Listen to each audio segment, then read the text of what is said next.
ways to lead. Just by providing a good example as a parent, a friend, a neighbor, makes it possible for other people to see better ways to do things. Leadership does not need to be dramatic, fist in the air, and trumpets blaring activity. By Scott Ballard. And I hope you understand, especially during times of crisis, we tend to we raise our voices, isn't it? We think by shouting, your staff will hear you better. But by shouting, you become noise. You don't communicate. And I like that quote for that purpose. Let's look at the next quote. Next line, if you don't mind. Forgotten the name, I'm sorry. Yes. If you seek to lead, invest at least 50% of your time in leading yourself, your own purpose, ethics, principles, motivation, conduct. Invest at least 20% leading those with authority over you and 15% leading your peers. If you really are working during a times of crisis, don't spend all your time with others. 50% you are the problem. So, D. Hawk suggests 50% of your time should be spent leading yourself. Are you sure of your own purpose? Does being St. Paul's align with your purpose? Because if it doesn't, you always be in a crisis. And sometimes you are in St. Paul's for money, but you really are a pastor. So you keep wondering when you will begin your church. So when there is a crisis here, you want to jump ship. Have you sorted out your own purpose and how it aligns with what you are doing? Now, what about your ethics? And ethics is very expensive, like you'll be seeing. So are you really ready to pay the price? And what about your motivation? What makes you tick? What makes you wake up in the morning? Now, those are the things to sort out. The moment you sort out that, which is we are recommending, my friend is recommending 50%, it will be much easier to handle whatever crisis comes. And you only need then to start thinking about investing at least 20% leading those with authority over you. Ever thought about that? That people who don't know how to manage their bosses will never accomplish. Unfortunately, in normal schools of business, we don't spend a lot of time teaching people how to manage those on top. We teach them how to manage below. But the people who and I'm sorry, bosses are here, but the people who mess you up are your bosses. So if you don't know how to talk to them, you had a lot of trouble. As you remember, one of my bosses telling me, why do you copy me everything? He didn't understand that my method of managing him. Even if he is not going to read, at least he cannot deny I told him. Am I communicating? So, in those days, there were no emails. But every time I told my secretary to type, there had to be a CC or for somebody else. I talked to my boss, and because they can be sometimes unethical, when I talk with him on a serious matter, I always did something. I don't know if they have died, but there's something called file note. Professor Gure, I was very happy about our meeting, and it's good we agreed that I'm going to China. Now, I'm not writing to you. I'm not asking you for anything. I'm just putting a note to the file. Now, later you say, I never told you. If you don't reply quickly and stop me, that becomes my reminder to you that we actually talked about going China. You say nothing about it. After 2 years, says, do you remember I was going to go to China? Me? I can't remember. Go to the file note. Now, that's managing your bosses. And I saw it work. Okay, sometimes they complain about copying them, but it works. Because when they really want to mess me up, I just produce the file note. I'm not suggesting you do it. I'm not just telling you about me. But you need to understand your boss and know how to manage him. If the vice chancellor does not know how to manage the council, this university will go nowhere.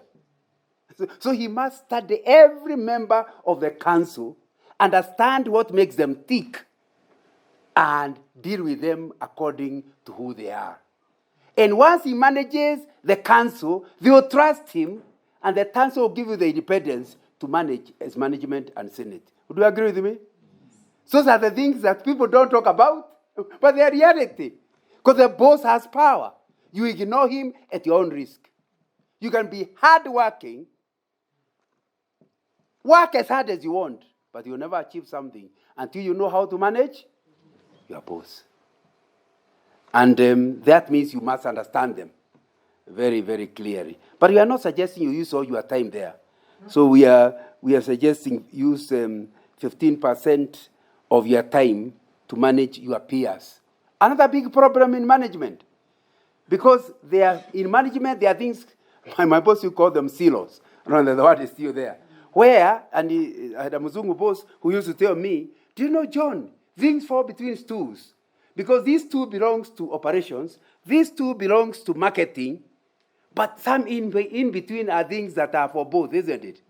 Yes. They are not in operation, they are not in, now, things fall between the stools. If you don't know how to deal with your peer departments, you end up a total failure. Because they say, no, that's not mine. Something else have not been done. The organization fails, and you'll be part of the failure. So you must understand how to deal with your colleagues. In fact, by the time I was retiring, we had come up with something we called SLA, Service Level Agreement. That means procurement must agree with the department they procure for a service level agreement. That is, at a time when there is no crisis, you just agree.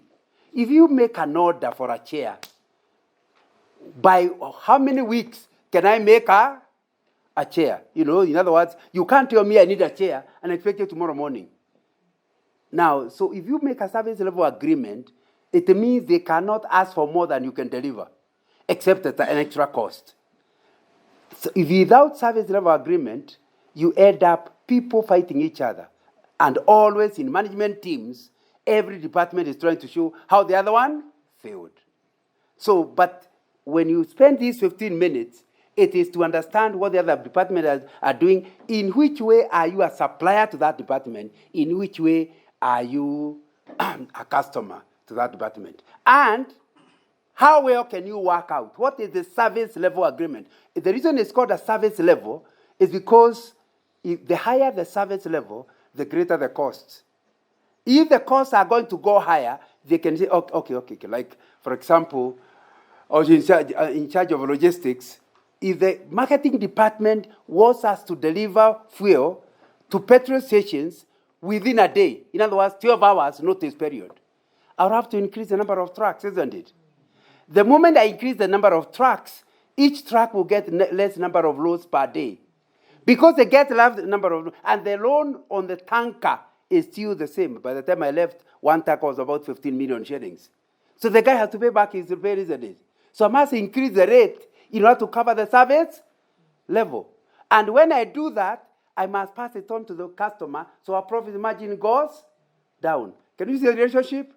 So even marketing says, if that's what's going to happen, let's make it 24 hours. I do not want you to deliver within 12 hours. I want you to deliver within 24 hours. Because you have said, this is what you write, this is what it will cost you. This is what you want, this is what so we agree what is an acceptable service level. And basically when you work like that, the rest of the time now is to lead your team in order actually to deliver. And we could spend a lot of time on this, but we do not have the time. The other thing I would say right at the introduction, it is important to differentiate authority and power. Because during a crisis, power play can create a big problem. You know, do that. Why? I said it. That's power, isn't it? Because you are trying to say the person doesn't even understand what they are doing, but because you said it, it's enough. He'll go and do it, and because he doesn't fully understand why, will he be motivated? No. But when you are using authority, your authority is to empower others, not to display power. And you'll discover the team you're working with feels empowered because you are not using authority against them or over them. You are using the authority level because you are being authorized to do it. Then we could go on and talk about be clear about the organization vision. It's one of the most important things in a crisis. The reason why that is important to understand the crisis, in a crisis to understand where we are going, is because it allows you to shed out what's not important. When I joined the university in the 1970s, and around that same time, we started having an oil crisis. Those of you who know history, there was a problem in the Middle East. OPEC became a strong thing, and the prices. By the way, by the time I joined the oil industry, one barrel was going for about $4. Within no time, it got to $10, and it was a crisis. Now, of course, we talk about $100 per barrel. Same quantity of oil, same dollar. Now, what happened? It caused a big crisis. And because our London office still wanted us to make money, we had to do what is called BPR, Business Process Reengineering, which literally means firing people. Now, but the idea is you reorganize yourself so to achieve the same purpose with the less number of staff. And I still remember as a young person, that's 40 years ago, in charge of certain number of people. I was in charge of, I think, 6 or 7 people. After the organization, I was left with three people, I think, myself and 2 people, to do exactly, I was a business analyst, to do exactly the same things we used to do with 7.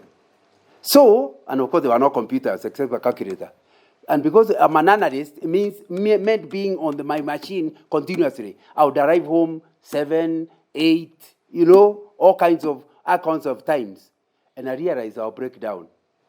The thing that came to my mind is to understand what does my section, it was not a full department, what my section exists for.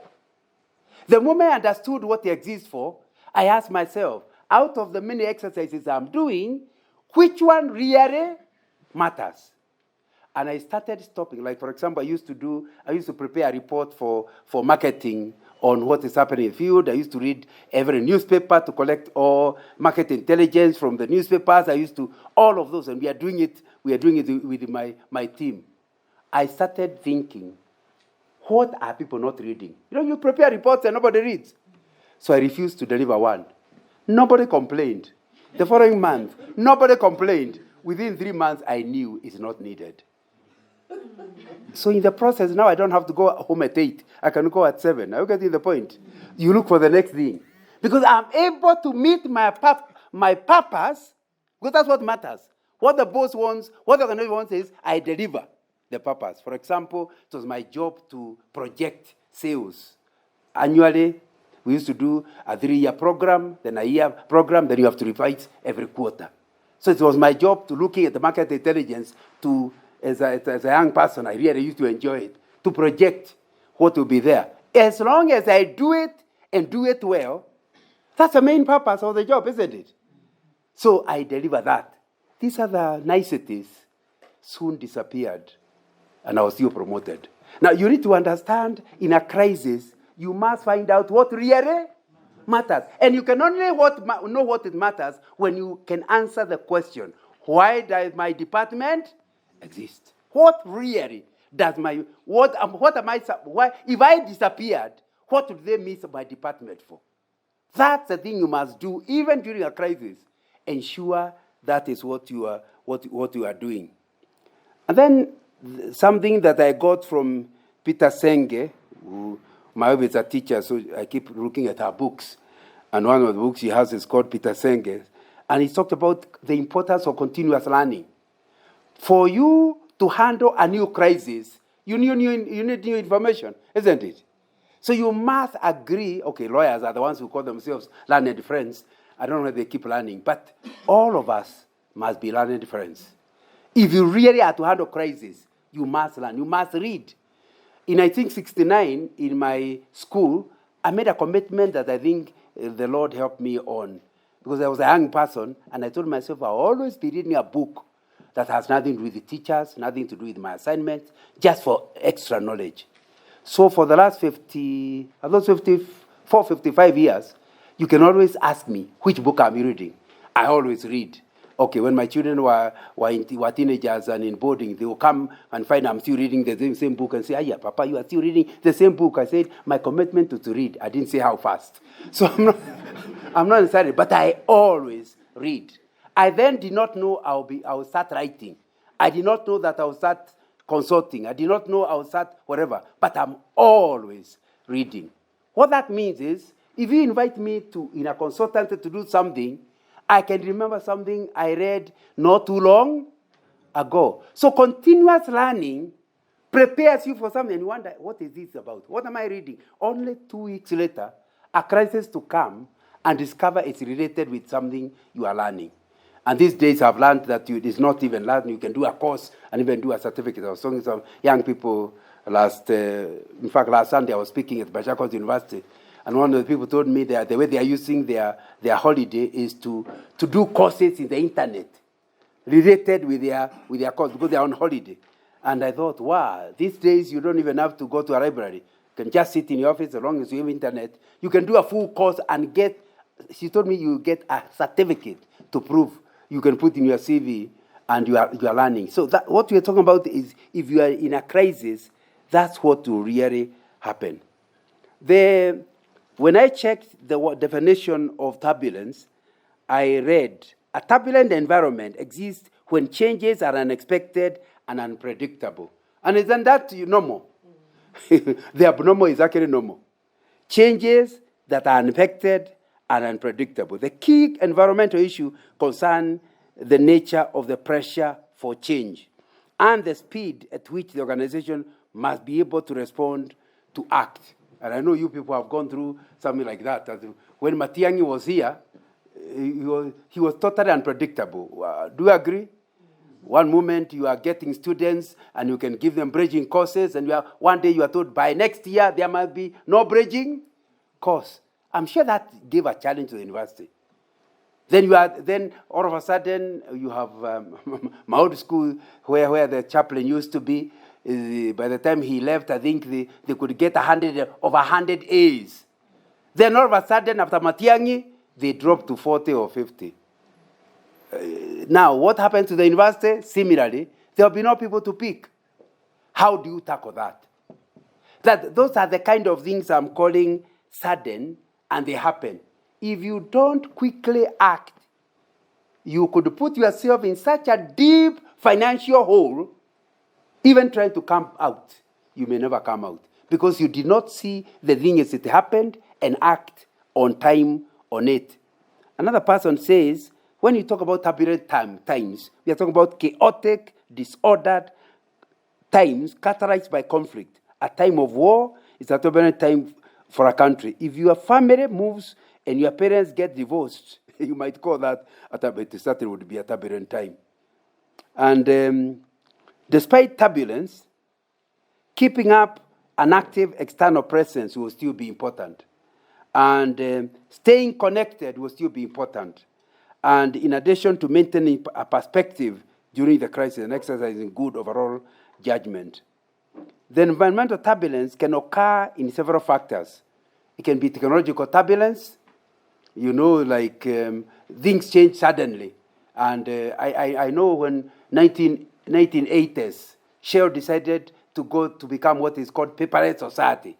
In other words, everybody from the CEO down, we were going to fire secretaries, and people should write things into the machine. So by the time I started working, like when I was in university, I did some computer science, and there was a big room we called computer where we are never allowed nearby. So now you are being told everybody will have a computer on their desk, what we call desktop computers. Laptops had not come then. And we were going to work without. So we were all sent to AIT, some computer company. A few people who were around 40 felt very old. Now I realize how young they were. But they actually resigned because they did not see how, at their age, they already know the stuff. Why must they go to school? They actually resigned because they could not cope or they did not think they can cope with looking at computers when they already are so experienced. So they went, and those who remained had to actually learn. And all of a sudden, one day I used to tell a secretary to do something. Now I wrote to my boss direct on my machine. Now, then I asked my secretary, do you remember that meeting? She never heard of it, because I wrote direct to the boss. So within no time, we had to remove the word secretary. We were only left with administrative assistants, because they are not necessary. They could not get a job. How do you cope with that? So I'll be asking you to talk about your own challenges, And this time I will not divide you into groups. I want you to just tell me what are the challenges, the turbulent times that you are going through now, or you have just gone through, or you are likely to go through in the future. Is my question clear? Yeah, so that my examples are not necessary. There are things you are actually going through, and they are turbulent. So we can confirm that you are leading, all of you are leaders, and you are leading during a turbulent time.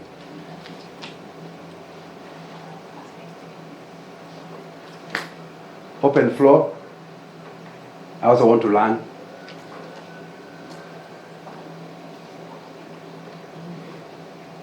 My consultancy firm was recently helping a university to do their strategic plan. And I learned quite a few things. Like one of the things they said is coming and has arrived is Open University. And they were debating, if Open University is cheap, you work from your bedroom, how would a university like this work? When you are asking people to come, you're asking them to pay, and the degree here and the degree in the bedroom are exactly the same, and you can get a job. Were they right in thinking about that? Yes. And that is now, because I think the president said he's launching it in September. Am I right? Yes. Yeah. So, but I only know that one, so give me the other. Yes? I will give one related to resource mobilization. We have a change in global trends where most funders require that nowadays they don't like funding organizations in isolation. They require an organization to be in partnership with others, and creating the partnerships can be a challenge. Why? Sometimes the objectives are not aligned, and sometimes a partner would want to be the lead so that they're the ones who are receiving. So sometimes just coming together to... You are much better working alone with your funding than to be told to group yourself with others of questionable motives. Yes, it's easier, but... And now you are saying it's a new thing, the emphasis is new. Yes. So you have to respond to it. Yes. Certainly that is turbulent. That's a very good example. Anybody else? In your department, or in the university, or in your environment? Yes. I would say the government funding model It's changing. is changing. Can you say a few things about it and how it's likely to affect St. Paul's? The government funding model has changed, where they're saying they are no longer going to place government students in private universities. So you find a lot of private universities that used to be on the government-sponsored students are going to lose that financial little bit. So it's going to affect our finances moving forward. Yeah, that would be a crisis. You are saying, when is this being implemented?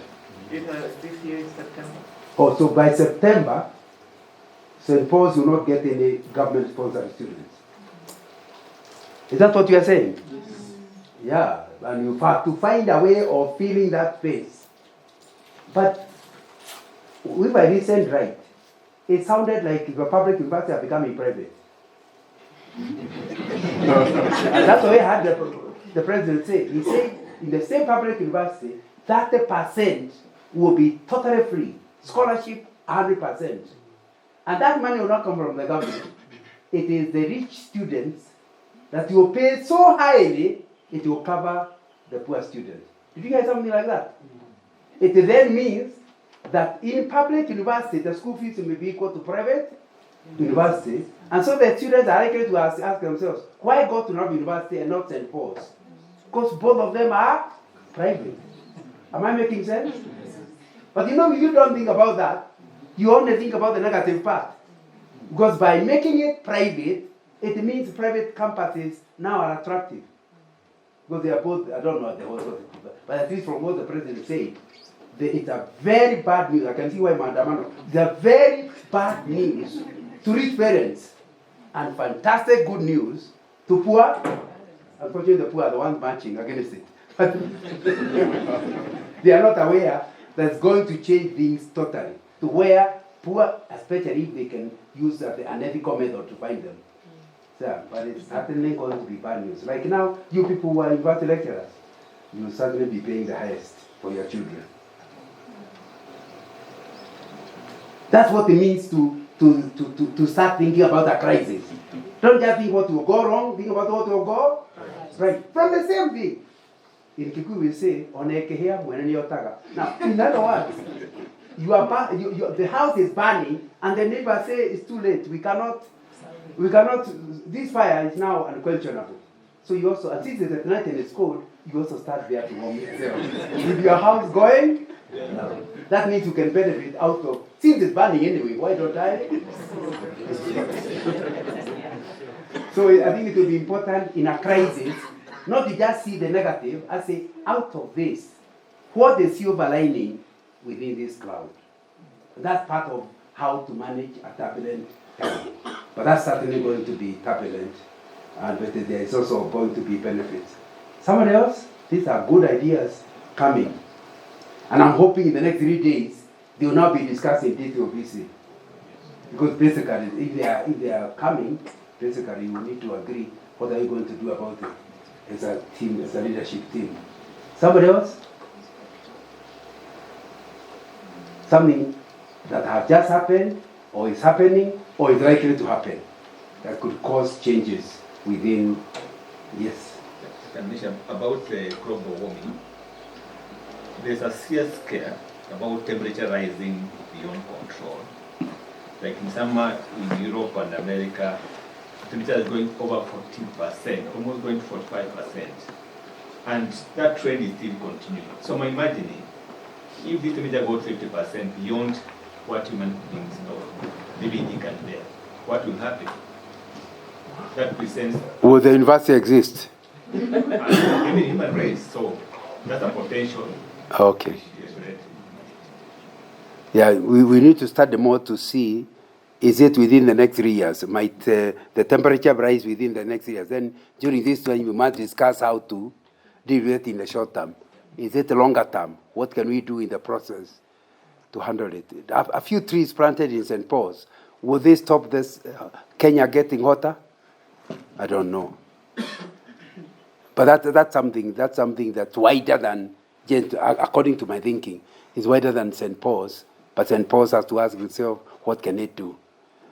Yes, from the back. A new one.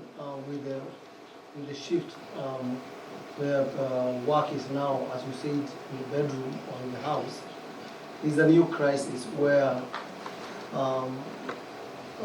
entrepreneurs are asking for students to go for attachment, but unfortunately they want the student to be taken to those forms, and therefore it's becoming a little bit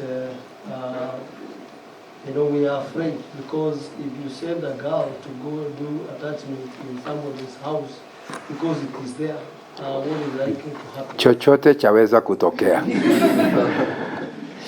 That's a real one. That's a serious one, isn't it? Because the parents will hold you responsible. So you have to ask yourself, where will students be going for internship? And these days, you are not sure a boy is safe either. You don't simply, don't say like I said, boy, not in the current, even for a boy, chochote, chaweza kutokea. So it's a matter, and I don't know the answer. But the important thing is, in a crisis, whoever is the first to know the crisis is coming or has come is likely to come out less damaged than the one who learns later. Would you agree with me? Yes. And that's why it's important to think about. Once it enters your head, please use your brain to think harder of what the implications are. But that's a serious one. Yes? I don't know, maybe the ID fellows will assist me. There is a crisis in terms of whether the quality of the students you are going to produce will match the market based on what is happening now here. We have the artificial intelligence operating, where you give an assignment to a student, you're expecting to take 2 days, you do it in 5 minutes. Give you the answer. So you are wondering whether this student is analyzed the work. and whether he really understood, because he actually got it from ChatGPT. Then, therefore, I don't know whether it will actually affect our quality of our students in future.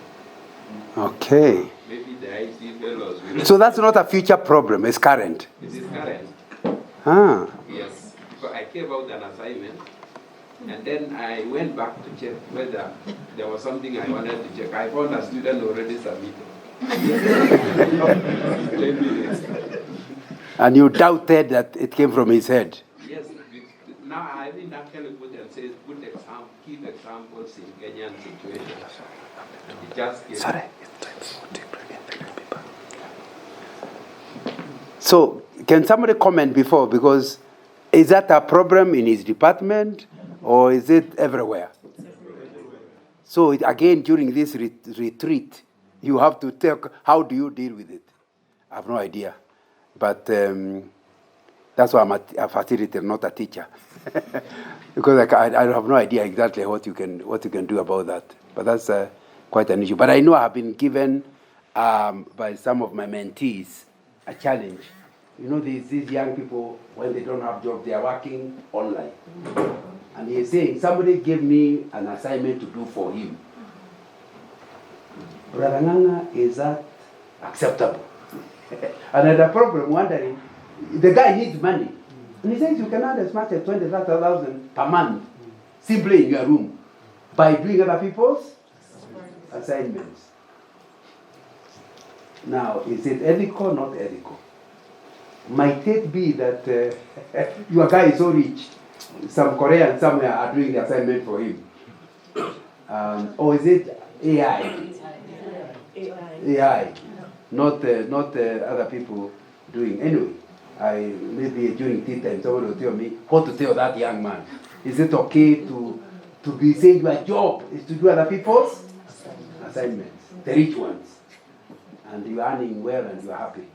Anyway, that's the last person to give what is, of course, that this has to continue. Anything else that you think is happening now, has happened, or will happen, that's likely to affect St. Paul's? One, Yes? the economic downturn at the macroeconomic level, the eroding purchasing power, and the new taxation regime. So that your parents, or rather parents of your students in September, might not pay. Not because they are refusing, but because they have no money. Something like that. Yeah, that's something that you have to think about. And yet you yourself, the items you are buying are actually higher. Those are real things. There's a missionary my husband and I support, whom we pledged $1,000. And $1,000 when I started was 50,000 shillings. So, and I normally send per quarter. So when I went the other in July for this quarter, I discovered the dollar is 143. I pleaded with the bank to change it. They say that's the best they can do, 143. But you know, 143 means I'm paying not double, more than, to almost triple. And the guy, the missionary, is you getting only $1,000. And you might be asking, this family, how do they expect me to survive on the same figure for so long? What they are not aware is we are giving 3 times what we are giving, although he's getting nothing, which is the implications. And I'm sure it will affect how even your students, in one way or the other. So how do you deal with it? Now, it's time for tea.